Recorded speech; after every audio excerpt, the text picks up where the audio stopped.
It's a Wednesday.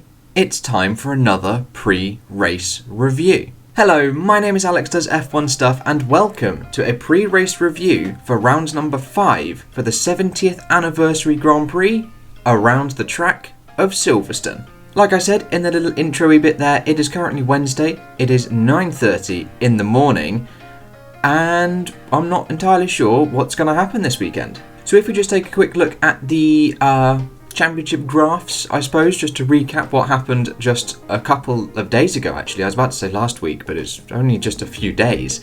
Hamilton, a long way in front, 30 points in front, courtesy of Bottas not scoring any. Verstappen coming up quite close to Bottas now, within just a handful of points. And then there is a large scrap in the midfield with Leclerc coming up to meet Norris in P4. And then there's just a jumbled mess of people in the midfield. That midfield battle is immensely close. And then we look at the constructors. Again, Mercedes clearly in front. I think it's something like 68 points. Red Bull again clearly in front of the midfield battle as well, with McLaren still holding on to P3. But anyway, we go back to Silverstone, and last week, just a few days ago, we had all of those punctures. 3 main predominant punctures: Bottas, Hamilton and Sainz. There was also a fourth, which was Kvyat going into the Maggots and Beckett's complex when he had his big crash. It was a rear right puncture that he had, and then he spun and then crashed badly. But these were the main ones that caught the headlines. So Pirelli have released the official findings of their investigation, that it was a long final stint, longer than expected, and then the largest forces ever seen on the tyres led to the failures in the British Grand Prix, which honestly is understandable with this year's cars being absolute monsters in the corners. Some of the apex speeds that they're taking is ridiculous. And again, yes, coupled with the super long final stint that especially the 2 Mercedes did after pitting after the first safety car, it's hardly surprising that the tyres just gave up. But they also, later in the article, published that they will be bringing the softer compounds. They have confirmed the nominated compounds C2, C3 and C4, being one step softer than those seen at the last GP, will be added. Now, some have said that this is a stupid idea, seeing as there were punctures with compounds that were harder than that. And in my view, no, that's not stupid at all. The teams are now aware that the puncture is a high possibility if you stay out on the tyres for long enough. The conditions are going to be much the same, temperature-wise and obviously track condition-wise. It's only been a week. And the tyres are softer, so it's going to force you into a 2-stop race, so you're not going to run the tyres to this length, because you know the risk. Your tyres are going to go kaput and you're going to lose a good result. So there's going to be no risk. Saying that, there is always a risk, there's always a risk, but it's not going to be to this extent that we're going to see 3 tyre failures, because the teams know that if you drag the tyres out for this long, they're going to go kaput. But anyway, talking about the weather conditions and such, it is going to be 32 degrees, nice and toasty warm on Friday, which means the Mercedes probably won't top the practice sessions. Like we saw last week, they weren't actually quickest in practice in either of the practice sessions.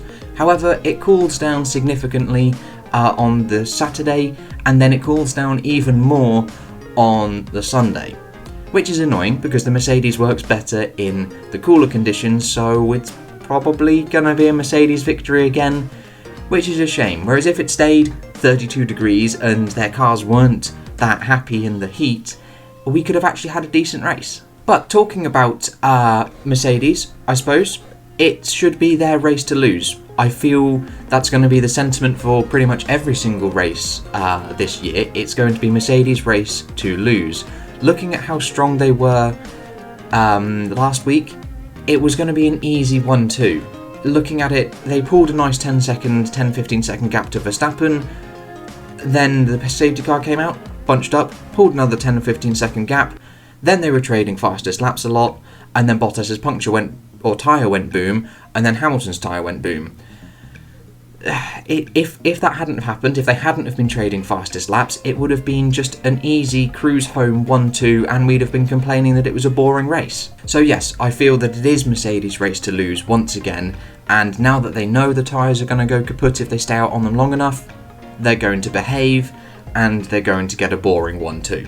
But we move to Renault now, actually. My team of the race last weekend. A solid result. P4 and P6. Yes, they did make fortunes off of other people's failures, such as Bottas and Sainz both in front of them. Otherwise, they would have been P6 and P8. But still, P4 and P6, a solid result for Renault. Are they going to repeat that again? No, they won't. Will they both be in the points? Yes they will, but they won't be P4 and P6 again. They won't be in the top 5, I don't think. Which is a shame, which is a mighty shame. I want to see Renault up there, I want to see Ricciardo up there as well. And I also want to see Ocon up there. Remember, he was tipped to be the new young Mercedes prodigy. And he's had a year out of the sport. I fully respect that he's had a year out. But he hasn't particularly been overwhelming Daniel Ricciardo, who, again, yes, he's been in the sport for long enough and he knows how to win races, and exciting races at that.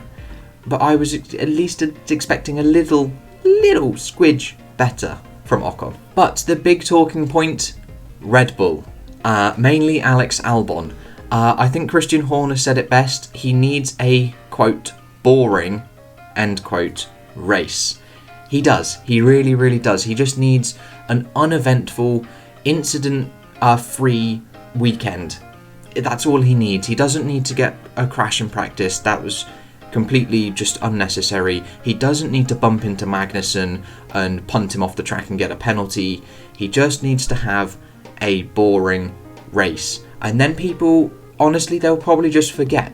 Because there won't be anything to nitpick at him for and say, oh, he should have done this, should have done that, because he didn't do anything wrong. He just did exactly what he needed to do and finished where he should have. And then on the other half of the garage, you got Verstappen, who could have won. Ultimately didn't. They made the right decision during the Grand Prix, during the heat of the moment, went for the fastest lap. It was evident on his tyre that there were nice big cuts in that front left, so he could have too suffered a puncture.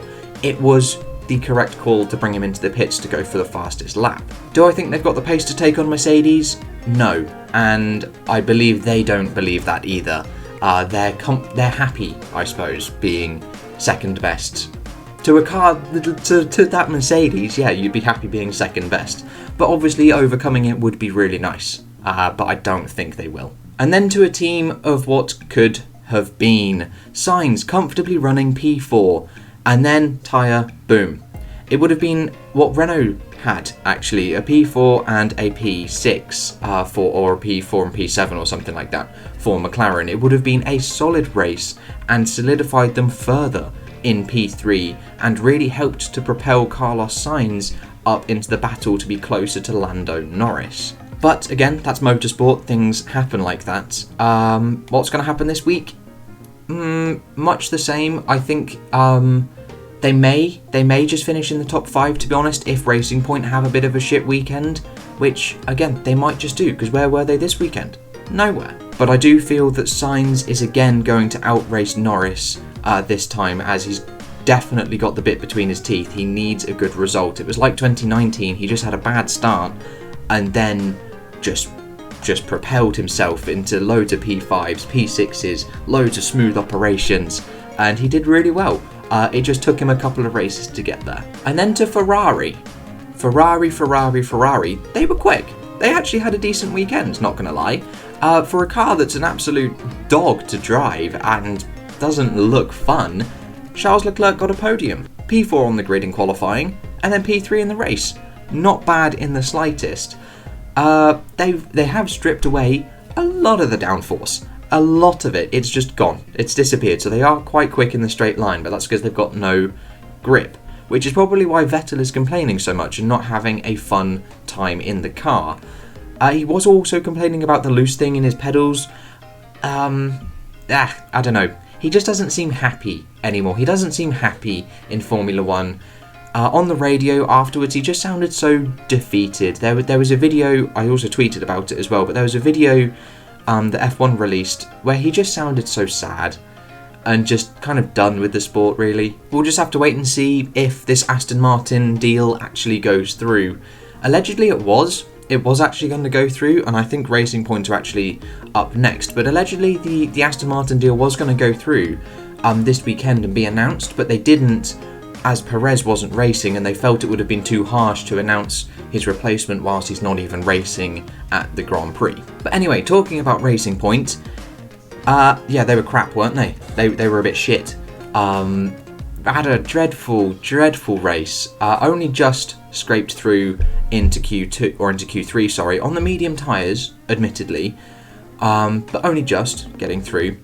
And then the race, they seemed okay. They seemed okay in the first 3 quarters of it. Stroll was there. He was like P6, something like that. He was with the Renaults and the McLarens having a fight. And then it just went backwards. It went backwards from there, which was really disappointing. Then almost at the end, we've got Haas. It was a bit of an interesting one. I'm not sure what Magnussen would have done had he not been punted off by Albon. And then Grosjean, an odd strategy call, I suppose you could say. And then some very, very aggressive moves from Romain Grosjean. A bit sort of touch and go. He got a warning for the one with Sainz, and then how he didn't get anything for the one with Ricciardo after already having a warning from Sainz, I have no idea.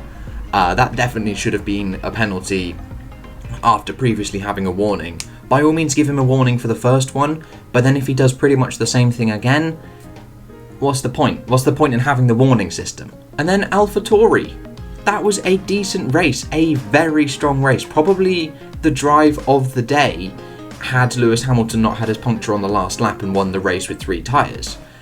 It was a solid race, P7, I think it was, well within the points, just punching in that car. As for the other half of the garage, yeah, just unfortunate really, because it was a rear right puncture. It wasn't really anything to do with Kvyat, unless he ran over some debris or something like that. But to happen in the early stages of the race, kind of before any other incidents, I'm not 100% sure on what could have caused that puncture, as I haven't actually found anything just yet, but yeah, he needs another uneventful race, exactly like Albon. He just needs to perform well and score some points. And then penultimately, Williams.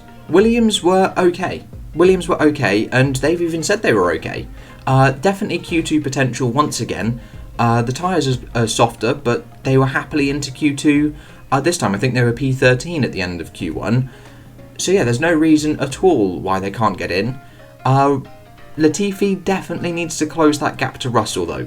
He 100% needs to close that gap, and he's also making little mistakes. Just the occasional little mistake. The odd spin, the odd little incident. He ran wide at, was it Copse or something like that in the opening laps, lost a position to a Haas and apologised for it. But yeah, he had a spin in qualifying as well, which cost George Russell a penalty for not slowing down in the yellow flags. He just needs, again, like Albon and Kvyat, needs to have an uneventful session and just to be a squidge closer to Russell. And finally, we have Alfa Romeo, and all I've written for them is oof. That's it. By far and away, the slowest car on the grid, which is really disappointing actually. And for Raikkonen, it's just, it's such a crap end to a decent career, and it's just an abysmal end to that. He did have an incident though. He had his little puncture, or his wing failed, which gave him a puncture. Either way, lost half a front wing and then puncture conversely because of that. What's going to happen this weekend? Much the same. They're going to struggle to get into Q2 if they even will. And then in the race, again, they're going to mightily struggle and will be last of the race finishers. But I think that's it. Nice little review going into the race, covering each of the teams and a little bit of the weather and the last race. We're in the middle of a triple header at the moment. We're off to Spain in 2 weeks' time after this, but it's going to be interesting to see who wins the 70th anniversary Grand Prix. But that is all I've got for you today, guys. I hope you have enjoyed, and I will catch you in the next video with whatever and whenever I decide to make it. I'll see you guys then.